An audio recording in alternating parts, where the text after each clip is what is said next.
2003 ዓመተ ምህረት ነው። ያው ስኖር ቤትም ነበረኝ ግን ፈረሰ።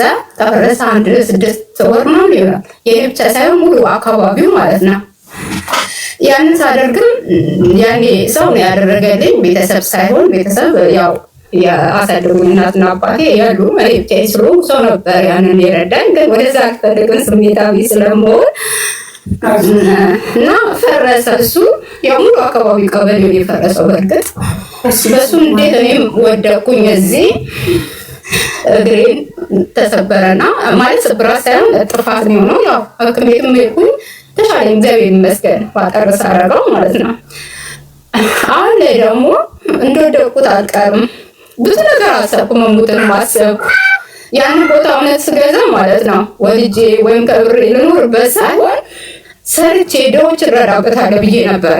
ግን እግዚአብሔር ይመስገን በእድሜ ዘመኔ ስኖር ብዙ ሰው ረድቻለሁ። እግዚአብሔር ይመስገን በእድሜም ብገፋ ማለት ነው። እኔ ከአንቺ ብዙ በእድሜ በብዙ ወጥሻለሁ፣ ቢያንስ ከ10 ዓመት በላይ ወጥሻለሁ። ስለሰማሁ ነው ያኔ እድሜ ስትናገሪና ይሄን አመት ሁሉ ስኖር ሰውንም ረድቻለሁ። የታመመ ማሳከም ያለው የቤት እንትን ያለው ብቻ ብዙ ረድቻለሁ። እግዚአብሔር ይመስገን እና ያንን ቤት ስገዛ ሰውን እረዳበታለሁ ብዬ ነው እንጂ አምጪ ከብሬ እኖርበታለሁ ብዬ አስቤም አልሜም አላውቅም።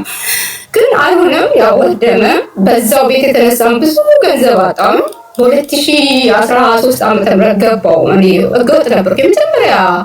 የመጀመሪያ እንትን እድል ሲሰጥ ኢማራት ማለት ነው። የዛ ጊዜ ነው እቃ ማሰርቼ ከዛን በ2013 ገባው።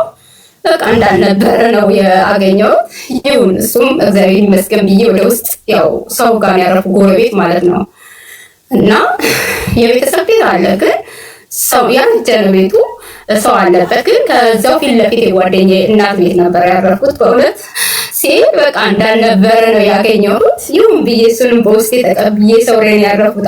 ሰውን አላስጨንቅም ብዬ ወደ ውስጥ እያለቀስኩኝ ውስጤ ከሰል ላይ ግን እየሳቁኝ አሳለፍኩኝ። እግዚአብሔር ይመስገን አሰርቼ ነው ቃማም የሄድኩት በራሴ። ተመልሼ እዚህ ሀገር መጣሁ እና እስከዛሬ ድረስ ውስጤ ቆስሎ ነው እያለ በዛ በገንዘብም በጠፋብኝም ንብረትም የተነሳ ተጨማሪ ይሁን ይሄ መሮቱም ተመስገን ስል እሱም ፈረሰ። 6 ወር ነው እና ላሳጠር አጠር ላድርገው ታሪኩ አልቅም።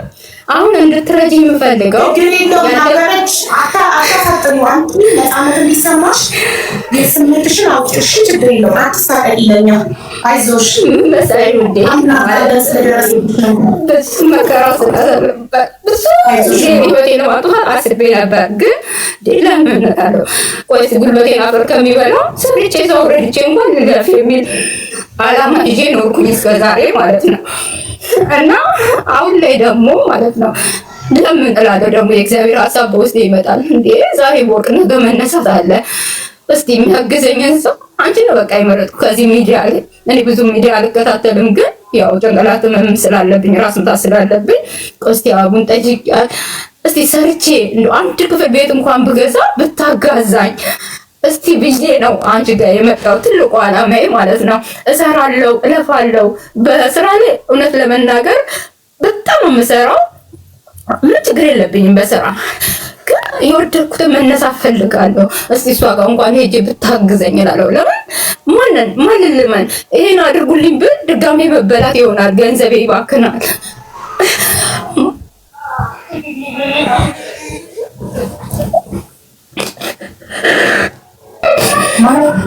አሁን ህገወጥ ቤት የጨረቃ ቤት ገዝተሽ ታርፎብሽ ነው አይደለ? ችግርሽ እሱ ፈረሰ። በቃ ጦሴን ይዞ ገደል ይግባ። ግን ካሁን በኋላ ደግሞ መነሳት እንፈልጋለሁ። የኮንዶሚኒየም ቤትም ቢሆን አንድ ክፍል መግዛት እፈልጋለሁ። ማለት ሰርቼ ነው። የሰውን እርዳታ 5 ሳንቲም ስባሪ አልፈልግም። ሞቴ እመርጣለሁ እንጂ ጌታ ግን ያንን ሳደርግ ሰው ያስፈልገኛል። ገባሽ? ሰው ነው የሚያስፈልገኝ ያንን ሳደርግ ማለት ነው። እኔ እሰራለሁ፣ ያለ እረፍት ነው የምሰራው። እግዚአብሔር ይመስገን በስራዬ ምንም እንትን የለብኝም። ግን ያንን ሳደርግ ግድ ሰው ያስፈልግሻል። ያለ ሰው አይሆንም።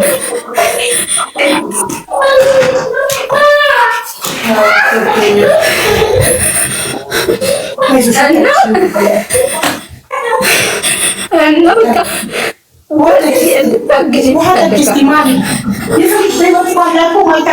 በጣም ቤት የፈረሰባቸው ሰዎች አሉ። ግን ቤት ከፈረሰበትና ልጅ ከሞተበት በካንሰር ከተቆረጠ የተለያየ ነገር ጡቱን በካንሰር ከተቆረጠ ይሻላል። ቤት ንብረት ነው፣ በሰርቶ የሚመጣ ነገር ነው። ማሪ አይደለም ለንብረት እንደዛ ማለት ሳይሆን ብዙ ስሜቶች ይሰሙኛል። ገባሽ?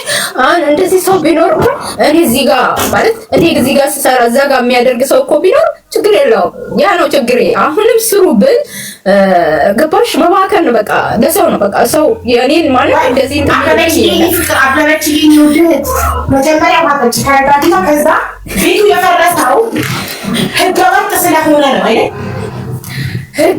ያኔ እንትን ነው ማለት እንደ የካርታ ፕላን ምንድን ነው የሚባለው? የአየር ካርታ ምንድን ነው የሚባለው? እንደዛ ነበረ እና እንደዛ ነው መሰለኝ። እንደዛ ጋውን ቤቶችን መንግስት ለልማት ሲያፈርስ ምትክ ይሰጥሻል። የአንቺን ያህል ባይሆንም የአንቺን ግማሽ የሚሆን ምትክ ይሰጥሻል። ህገወጥ ቤት ስንሰራ የኛ አለማወቅ፣ የኛ አለመማር፣ የኛ አለመጠንቀቅ ነው። ማንም አይደለም ተወቃሹ። እኔ የጨረቃ ቤት እኔ ነኝ ተወቃሿ። እኔ ነኝ ባለማወቅ የተሸወዱ። ችግራችን ደግሞ በማልቀስ ሰዎችን በመውቀስ ሳይሆን ችግራችን መጠራ እኔ ሰው ወይ አበበች አዳምጪኝ ፍቅርና ችግራችንን ደግሞ የምንፈታው ምን በማድረግ መሰለሽ? የችግሩ መንስኤ በመነጋገር ከዛ ይህነት ሌላ ሰው እንዳይደግመው እኔ አልደግመው ከስህተት ይማራለሁ። ከዛ ሌላ ሰው ደግሞ እንዳይደግመው ምን ማድረግ አለበት ያሰው የሚለውን ነገር በመነጋገር ነው። ገብቶሻል እንዴ? ስለዚህ የጨረቃ ቤት ስለሆነ ህገወጥ ቤት ስለሆነ ፈረሰ። ጦስሽ ጥንቡሳስሽ ውሰድ። ፈጣሪ ለአንቺ ስላላለሁ ለአንቺ ቢለው ፈጣሪ ለአንቺ ቢለው ህጋዊ ቤት ገዢ ነበር ለአንቺ አላለው። ጦስሽ ጥንቡሳስሽን ይዞ ገደልባል። አሜን በል።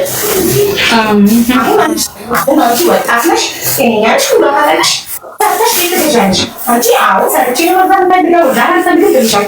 ስለዚህ ሰርተሽ ደግሞ የምትገዢው መጀመሪያ በአካውንት ትከፍቻለሽ። ከዛ በስምሽ ገንዘብ ታጠራቅሚና ኢትዮጵያ ቫኬሽን ስትመጪ በስምሽ ቤቱን ትገዣለሽ። ይህ እኮ ነው መፍትሄው።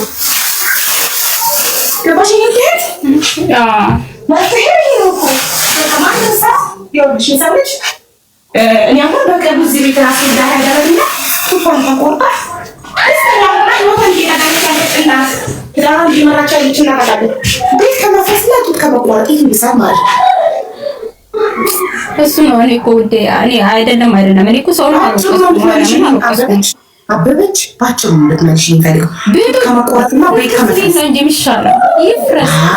ስለዚህ ተመስገን አምላኬ። የታመማለ ጡቱን በካንሰር ምክንያት የተቆረጣለ፣ እግሩን የተቆረጣለ፣ ገባሽ? በህመም ምክንያት ልጁ ይሞተበታለ፣ እግሩ ተቆርጦ ዊልቸር ላይ የዋለ ወጣት አለ። ተመስገን። እኔ ንብረት የሚያጣሁት ቤት የሚፈረሰው እንኳን እግር ያልተቆረጠ በበሽታ ምክንያት እንኳን አልጋ ላይ አልዋልኩ። ተመስገን። ጤነኛ ነኝ፣ ሰርቼ ነገ አገኘዋለሁ። ያንን ሲፈረሰው እኔ ሰርቼ በህይወት ስላለው ጤነኛ ስለሆንኩ ሰርቼ እንደመጣሁ። ስለዚህ አንቺ አሁን ጤነኛ ስለሆንሽ ወጣት ስለሆንሽ ሰርተሽ አመጣሽው። አሁን ጤነኛ ነሽ ሙሉ አካል ሰርተሽ አመጣሽ። ይሄን ደግሞ ከሰዎች አጣብቂ ከኔ ከባዳዋ ከሆነ ሰው ከዘመድ ከሆነ ሰው ሳይሆን መጠበቅ ያለብሽ ፈጣሪ ሁሌ ጤነኝ ስጠኝ ብለሽ ባንክ አካውንት ተከፍቺና በባንክሽ ነው የምታጠራቅሚ። ማንንም ልታምኚ አይገባም። በባንክሽ ታስቀምጫለሽ። ከዛ ባንክሽ ይባርክሽ በባንክሽ ታጠራቅሚና ቤት ገዝተሽ ስትይ ትገቢና ገዝተሽ በስልሽ ትኖሪያለሽ ማለት ነው። ተረዳሽ?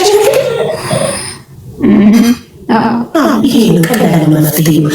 ግን አንቺ ለፈረሰ ቤት ዘላለምሽ ልታላሽ ከሆነ ፈጣሪ ይቆጣና ስለዛኛው እንድታመሰግኝ ከዛ ከቤት መፍረስ ይባሳል። ካንሰር የሚባል በሽታ፣ የመኪና አደጋ የሚባል እግር መቆረጥ፣ የተለያየ ነገር ይሰጥሽና ምን ነው የዛኔ ቤት ፈረሰብኝ ደስ ባለማድረግ ኖሮ ምን ነው አንድ ነገር ባሰሰብኝ ኖሮ ይፈረሰብኝ እግር ከሚቆረጥና አልጋ ላይ ከመሞት እንዲህ ከመሆን የምትይበት ነገር እንዲመጣ ያደርጋል። ሸጣን ሊያስተምረን ሲፈልግ አማስጋጅ ካለ ለነዳህ ለመጠቃፋለን እንደሚኔካችን የምንል ከሆነ የበለጠ መማር አለባት። እቺ ልጅ አልተማራችም። እንደው ሶስት ልጅ ባታ ተማራች አካሏን አጥቂት ትማር ያለቃ ባይና አጥቂት ትማር ነው የባሰ ነገር ያባታልና ገባሽ? አመስጋኝ ነው ገባሽ?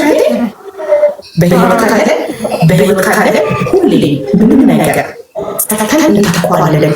ተሰጥቶ የማይተካው ጤና ብቻ ነው። እግሬ ከተቆረጠ ሰርቼ አልተካው፣ ኩላሊቴ ካለ ሰርቼ አልተካው፣ ጡቴ ከተቆረጠ ሰርቼ አልተካው፣ ቤት ከፈረሰ ሰርቼ አልተካዋለሁ።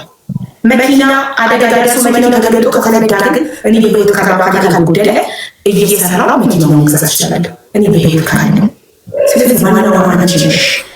ቤት ለማለት ንብረት ለማለት አንቺ የተነሳሽ ነው። አንቺ በህይወት ካለሽ አሁንም ሰርተሽ የጠፋውን ንብረት ለመተካት እድልሽ ግን ደስተኛ ሆነሽ ፈጣሪ አንተ ተሳሳተ አንተ ትክክል ነህ ብለሽ አማሚ ብለሽ ህይወትሽን በደስታ ሙሉ ብቻ ማድረግ የምትችይው ቤት ተፈሰሰም ብለሽ ያለሽ ግን ማድረጋሽ ትታለሽ ሌላ የሚያስፈልግ ነገር ይመጣሻል። እሺ ማለት ፈጣሪ በአካል ስለሰጠሽ አመስግኝ፣ ጤነኛ አመስግኝ። አረብ ሀገር መጥተው መስራት ፈልገው የተለያየ በሽታ ተገኝቶባቸው ተላላፊ በሽታ መሄድ ያልቻሉ አሉ። እዚህ ኢትዮጵያ ውስጥ መንገድ ላይ ሳይጠቀሱ በቆሎ እየቀቀሉ እየሸጡ የተለያየ ነገር እየሰሩ ብዙ ለተው እያገኙ እሱን ተመስገን ብለው በጣም ብዙ ሰዎች አሉ ኢትዮጵያ ውስጥ። ገባሽ? እኛ እጃችን ላይ ስለማናላቅ ሁሌ ያገቡ ጓደኞቻችንን አይተን ባለማባታችን ስለምናማረው ያለፈላቸው ጓደኞቻችንን አይተን እኛ ስላላለፈን ስለምናማረው በፍጹም የቤታቻችንን ስለማናላይ ነው ሁሌ የምናማረው።